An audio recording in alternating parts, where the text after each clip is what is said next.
परमाणु विस्फोट। जब भी हम ये सुनते हैं तो दिमाग में एक ही तस्वीर आती है, धुएं और आग का एक विशाल मशरूम जो आसमान की ओर उठता है। पर क्या हमने कभी सोचा है कि उस जानी पहचानी तस्वीर के पीछे असल में क्या छिपा है? आज हम उस बादल के पार जाकर उसकी अदृश्य और कहीं ज्यादा खतरनाक विरासत को समझेंगे। ये तस्वीर, हम सब इसे जानते हैं, लेकिन असल में हम देख क्या रहे हैं? कहानी इस बादल की नहीं है। कहानी तो उस अदृश्य जहर की है जो इसके अंदर छिपा है और जो बादल के मिट जाने के बाद भी हजारों सालों तक बना रहता है। तो उस अदृश्य खतरे की बात करने से पहले चलिए पहले इस बादल को ही ठीक से समझते हैं, क्योंकि यकीन मानिए इसकी बनावट जितनी हम सोचते हैं उससे कहीं ज्यादा अजीब और अनोखी है।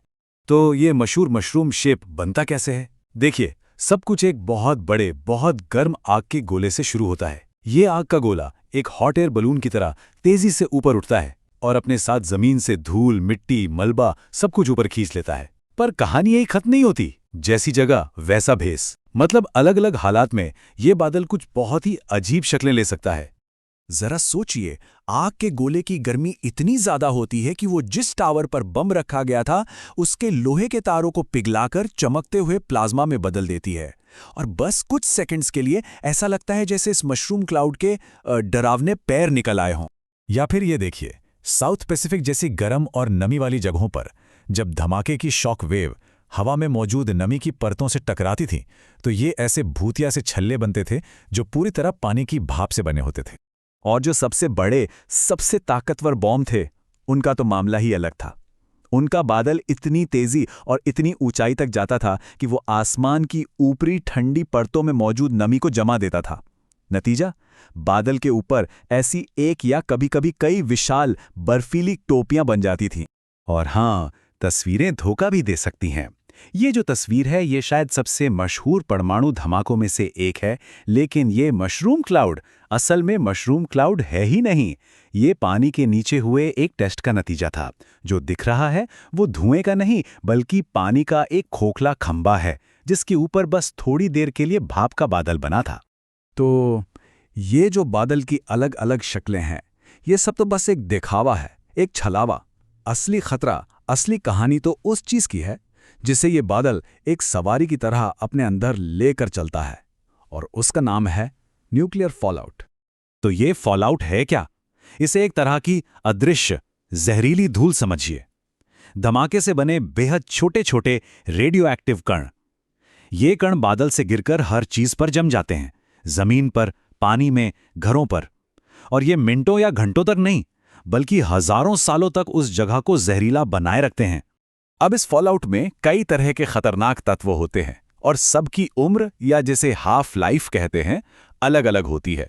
जैसे आयोडीन 131, इसकी हाफ लाइफ बस 8 दिन की है, पर यह थायराइड कैंसर का बड़ा कारण बनता है।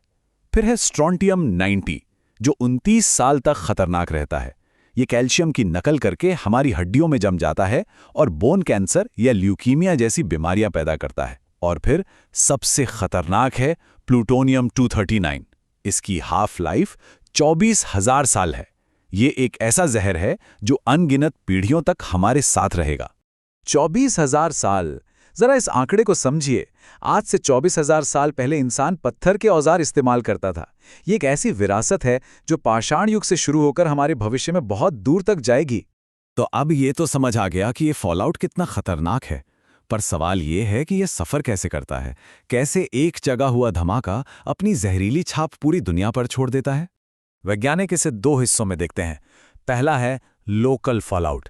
ये बड़े और भारी कण होते हैं जो ज्यादा दूर नहीं जा पाते और 24 घंटे के अंदर ही धमाके वाली जगह के आसपास गिर जाते हैं। ये इलाका तुरंत बेहद जानलेवा हो जाता है। और दूसरा है ग्लोबल फॉलआउट। ये बहुत ही छोटे, हल्के कण होते हैं जो हवा में बहुत ऊपर उड़ जाते हैं। फिर ये महीनों, यहाँ तक कि सालों तक पूरी दुनिया का चक्कर लगाते रहते हैं और धीरे धीरे हर जगह बरसते हैं। मतलब इसका असर हम सब पर पड़ता है, चाहे हम धमाके से कितने ही दूर क्यों ना हों।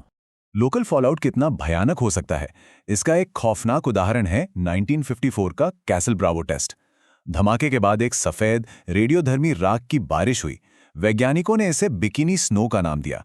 ये बर्फ पास से गुजर रही एक जापानी मछली पकड़ने वाली नाव पर गिरी।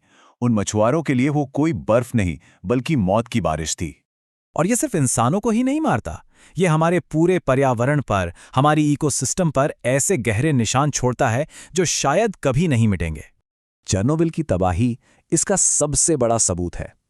धमाके के कुछ ही दिनों के अंदर कई किलोमीटर तक फैले देवदार के जंगल जलकर लाल हो गए, जिन्हें आज भी रेड फॉरेस्ट कहते हैं। मिट्टी इतनी जहरीली हो गई कि वहां कुछ उगना बंद हो गया, और यह जहर फूड चेन में घुस गया। हजारों किलोमीटर दूर लैपलैंड में 12 सिंगों के झुंड तक रेडियो एक्टिव हो गए थे। लेकिन ये कहानी सिर्फ दूर जंगलों और जानवरों की नहीं है। ये कहानी और भी ज्यादा पर्सनल हो जाती है।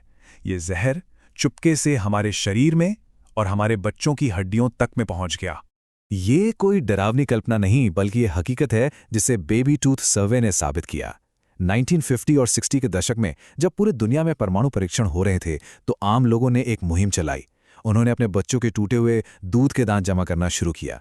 मकसद सिर्फ एक था, ये पता लगाना कि ये फॉलआउट हमारे खाने पीने में मिलकर बच्चों के शरीर में कितना पहुंच रहा है।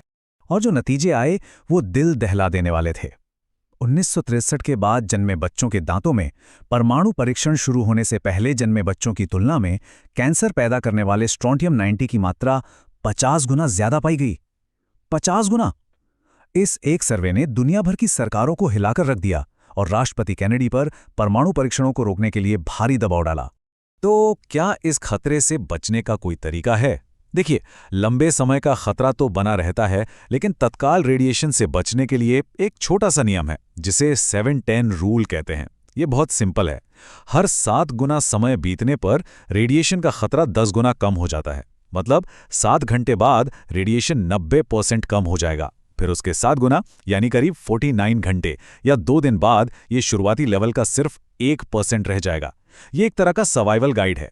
तो अगली बार जब कभी वो मशरूम क्लाउड की तस्वीर दिखे, तो सिर्फ उस बादल को मत देखिएगा, उसके पार देखने की कोशिश कीजिएगा, क्योंकि असली कहानी उस अदृश्य विरासत की है जो मिनटों में पैदा होती है लेकिन हजारों सालों तक हमारे साथ रहती है। एक ऐसा जहर जो आज भी चुपचाप